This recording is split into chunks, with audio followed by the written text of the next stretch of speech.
Hello everyone, welcome to सरकारी library. आज हम इस वीडियो में झारखंड एक्साइज कांस्टेबल का जो खोटा का नोट्स है, तो खोटा सिलेबस में झारखंड एक्साइज कांस्टेबल के लिए आपको खोटा गद्य पद संग्रह पुस्तक मेंशन है कि ये बुक पढ़ना है। और इसी बुक में आपका एक कहानी है, यहाँ पे हम देख सकते हैं एक कहानी है, मांझो कहानी। तो मांझो कहानी का जो लेखक है तो वो है भुवनेश्वर साहू। तो ये जो लेखक है भुवनेश्वर साहू, खोटा लेखक, तो इन्हीं के बारे में इस वीडियो में पूरा डिटेल में हम देखेंगे कि इनसे किस टाइप से रिलेट करके क्वेश्चन पूछा जा सकता है। तो भुवनेश्वर साहू का जीवनी कहिए, उसको हम इस वीडियो में पूरा देखेंगे, क्योंकि खोटा में जो है लेखक से संबंधित बहुत सारे क्वेश्चन बनते हैं और एग्ज़ाम में पूछा जाता है। आप कोई भी एग्ज़ाम उठा के देख लीजिए, लेखक से ज़रूर पूछा जाता है। तो हम भुवनेश्वर साहू के बारे में इस वीडियो में देखेंगे। तो हमें सबसे पहले जैसे कि भुवनेश्वर साहू पे अगर हमें पढ़ना रहेगा तो ये शॉर्ट में हम यहाँ से देख सकते हैं। कोई भी सरकारी लाइब्रेरी डॉट इन जो हमारा वेबसाइट है ये वाला, तो इस पे विजिट कीजिए। आप कोई भी टॉपिक पढ़िएगा तो वहाँ पे जो है आपको अगर ये लिंक दिखेगा उस पर क्लिक कीजिएगा तो उसका एक शॉर्ट समरी ओपन हो जाएगा स्क्रीन पे।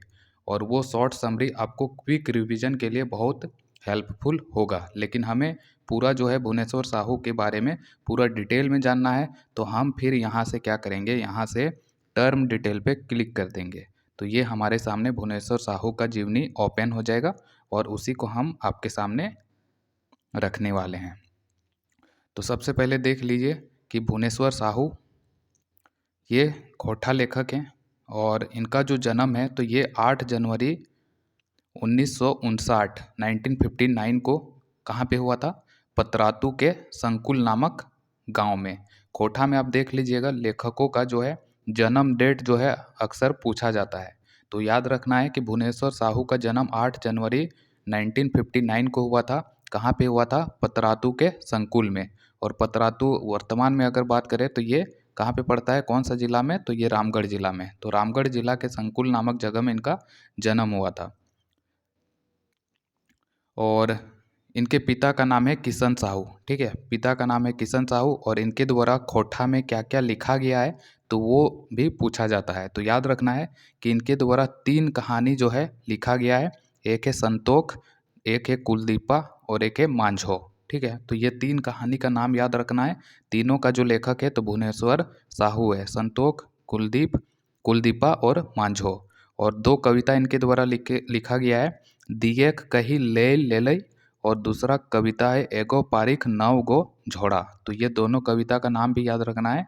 और एग्जाम में ये भी पूछा, देखिए किस टाइप से पूछा जाएगा। सबसे पहले पूछा जाएगा कि भुवनेश्वर साहू का जन्म ठान लागई। तो ये जन्म ठान कौन हो जाएगा, संकुल गांव। कौन सा डेट को जन्म हुआ था, तो ये 8 जनवरी 1959 को दूसरा सवाल बन जाएगा। तीसरा सवाल पूछा जा सकता है कि भुवनेश्वर साहू के बापे की नाम लागे, तो नाम लागे किशन साहू, ये तीसरा सवाल हो जाएगा। चौथा पूछेगा कि संतोख के रचयिता के लागे, तो ये हो जाएगा भुवनेश्वर साहू। इसी तरह पूछ देगा कि कुलदीप कहानी के रचयिता कौन है, भुवनेश्वर साहू। मांझो कहानी के रचयिता कौन है, तो ये हो जाएगा भुवनेश्वर साहू। और फिर पूछा जा सकता है कि संतोख कैसन रचना ला गई, और ऑप्शन में दे देगा कि क्या ये संतोख जो है तो ये कहानी है, कविता है, निबंध है, या फिर उसको क्या बोलते हैं, या एक ऑप्शन और एक कुछ डाल देगा। ठीक है, तो वो इस टाइप से भी जो है चौथा प्रकार बनाया जा सकता है। तो याद रखना है कि संतोख जो है ये कविता नहीं है बल्कि ये कहानी है। इसी तरह कुलदीप भी कहानी है, मांझो भी कहानी है। और ये दोनों जो है दिए कहीं ले ले लई और एगो पारिख नौ गो झोड़ा, ये दोनों कविता है।